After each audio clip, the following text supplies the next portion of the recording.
Bonjour à tous, nous sommes chez Patricia Dumez, une artiste péruvienne qui collabore avec cette autre artiste pour une fresque intitulée La parole se libère, qui se fera à Villagon, et qui sera inaugurée à Villagon le 8 mars 2026.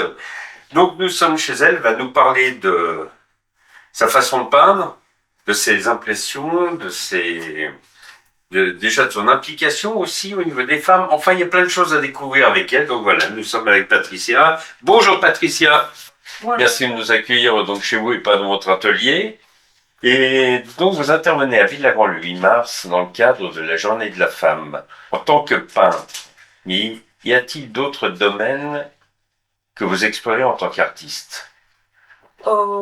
Oui, je considère être une peintre plasticienne. Et j'ai peint aussi, j'utilise diverses techniques. C'est pour ça que je pense que je suis une peintre et plasticienne. D'accord, j'ai vu que vous faisiez aussi de la gravure. Exactement, je fais de la gravure. Ça fait déjà 4 ans, je crois, que je fais de la gravure. Depuis combien de temps vous intéressez-vous à l'art? Oh là là, depuis que je suis petite. Je sais pas, je pense que depuis que j'ai 6 ans, 7 ans peut-être. D'accord, et depuis combien de temps peignez-vous? Depuis 2016. D'accord, 2016, ça c'est vraiment les débuts où vous vous êtes intéressé et vraiment mis à peindre un peu plus souvent, on va dire. En fait, c'est parce que j'ai pris la décision à cette date-là de rentrer à l'école des Beaux-Arts et Bague. Et depuis cette date, j'ai étudié la peinture. Et ça, c'est la première école que vous faites au niveau de l'art, ou est-ce qu'il y avait d'autres écoles auparavant? Oui, au Pérou, je fais une école de stylisme pendant 1 an et demi. D'accord, donc oui, c'est une autre façon, on va dire, c'est une autre forme d'art. Oui. Et donc vous êtes un peu multi-art, styliste, plasticienne, peintre.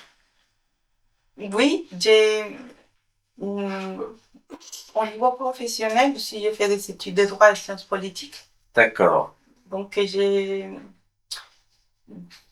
touché plusieurs domaines, pas que l'art. D'accord. Et est-ce que justement ces différents oui. D'accord, ces différents domaines professionnels, est-ce que aussi vous ont éventuellement permis de contribuer à votre évolution au niveau artistique? Est-ce que vous avez senti une approche différente ou non, c'était juste une façon de vivre? C'est-à-dire si les études que j'ai fait... Vous ont des fois influencé sur la façon de faire de l'art? Ah oui, décidément.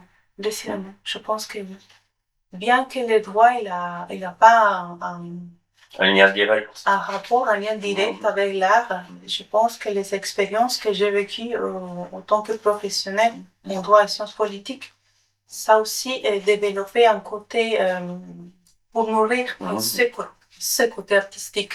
D'accord. Et y a-t-il un domaine pictural que vous n'avez pas encore exploré? Oui, l'huile. Ah. Et c'est quelque chose que je voudrais faire, mais je ne sais pas pourquoi, je pense que c'est un peu compliqué. Mais peut-être dans un moment, je vais me lancer dans ce domaine, dans ces parties de l'art, à construire, à apprendre qu'est-ce que c'est la technique de l'huile. D'accord, là on voit que vous avez plusieurs œuvres qui sont exposées à côté de vous, donc ça c'est différentes œuvres qui sont faites pastel. Oui, tout à fait. Par exemple, ce tableau que vous voyez ici à côté, c'est une aquarelle. Et j'ai aussi fait de la gravure. Et derrière moi, il y a un grand tableau, c'est un pastel. Pastel aussi, oui, j'ai vu que vous étiez... Oui, j'adore cette technique. Ça fait pas longtemps que j'apprends cette technique à l'école. Je crois que ça fait 3 ans déjà. Et j'ai aussi travaillé pas mal l'acrylique. D'accord. Oui, c'est les techniques que je travaille. Ouais. Est-ce que vous avez déjà fait des expositions? Oui, j'en ai fait quelques-unes. Oui. Et dans le futur, est-ce qu'il y en a qui sont programmées? Normalement, pour cette année, j'ai prévu faire 1 ou 2 expositions. Oui. D'accord. Et donc là, vous allez aussi, et puis une troisième qu'il faut pas oublier, puisque quand vous serez à Ville-Lagrand, ça serait une façon de s'exposer. Oui, en effet. Voilà. Et pour revenir au sujet qui nous intéresse, c'est la journée de la femme. Est-ce que vous êtes sensibilisé Oui, à la journée internationale des droits de la femme? oui, ça me touche beaucoup. Pas parce que je suis une femme, c'est parce que je pense au niveau professionnel, avant de prendre le métier artistique, et j'ai eu l'occasion au Pérou de vivre pas mal de choses à côté des personnes, notamment des femmes que j'ai défendues. D'accord. Ah oui, ça c'est au domaine juridique. Voilà. Oui. Donc vous pouvez même parler de cette expérience, ça peut être intéressant, hein, si vous voulez intervenir sur le sujet lors du 8 mars, pourquoi pas. En effet, alors pendant la période où j'exerçais au Pérou comme avocate, j'ai eu l'occasion de vivre en tant que professionnelle, en tant que femme aussi, et qu'être humain, à côté de mes clientes, des situations que je trouvais dures, des fois indignes, et qui m'ont touchée. Et ça restait dans mon esprit.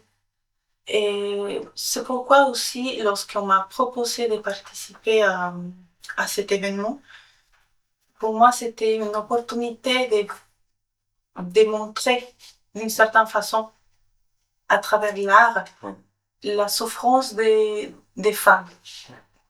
Et en cherchant des mots explicites, la honte, le racisme, la violence, le manque de respect, et etc., etc. Et pour moi, c'était, comment je vous ai dit, quelque chose qui m'a touchée en tant que femme. Pour l'expérience que j'ai vécue, et c'est une façon peut-être en regardant cette expérience, de peindre et De se montrer, projeter, de de projeter. projeter l'expérience que j'ai vécue en tant que professionnelle. Eh ben c'est très bien. Moi j'espère. Est-ce qu'il y a un domaine dont on n'aurait pas parlé? Ah oui, une chose, et là je reviens sur l'art. Oui. Ça, on va après. Quelles sont vos influences? Ah, il y en a beaucoup. Oui. Oh là là. Mes influences, oh, j'en ai plusieurs, j'en ai pas en préférence. Ce que j'aime bien, c'est la lumière, par exemple, des peintres espagnols, Joaquín Sorolla, par exemple, ou l'utilisation de l'espace de Diego Rivera, peintre mexicain. J'aime aussi Matisse, Klimt, Gustav Klimt. J'aime bien la couleur, j'aime bien aussi les peintres japonais. J'aime bien quelques personnes qui ont travaillé de la gravure au Japon. Donc, j'ai pas un peintre ou un artiste spécifique. Au niveau du style, avec quelle branche d'artiste vous associez le plus? Aucun. Je Aucun. pense que j'ai mon style. Et quand je regarde le travail artistique des peintres, des artistes, ce que j'essaie de... C'est l'observation plutôt. Mais j'ai pas un peintre spécifique ou un style spécifique pour me sentir liée. D'accord. On n'est pas. Donc par rapport aux dates d'exposition, est-ce que vous avez des dates précises? Pas de dates précises, hein. Vos expositions. Vous avez Oui. des dates? Alors, j'ai proposé à la présidente de l'association où je fais partie, exposer pour le mois de juin. Ah, mois de juin, d'accord. Oui, maintenant j'attends une réponse. On est janvier, donc ils sont en train d'organiser leur agenda. Ouais, l'agenda. Et la deuxième exposition? Ah, ça, il faut que je cherche encore. J'avais prévu faire une exposition à Genève, mais il faut que j'organise les dates et aussi tout ce qui va autour de l'exposition. D'accord. Patricia, merci bien pour tout. Je vous donne rendez-vous le 8 mars 2026 au Quartier des Arts à Villach. Avec plaisir.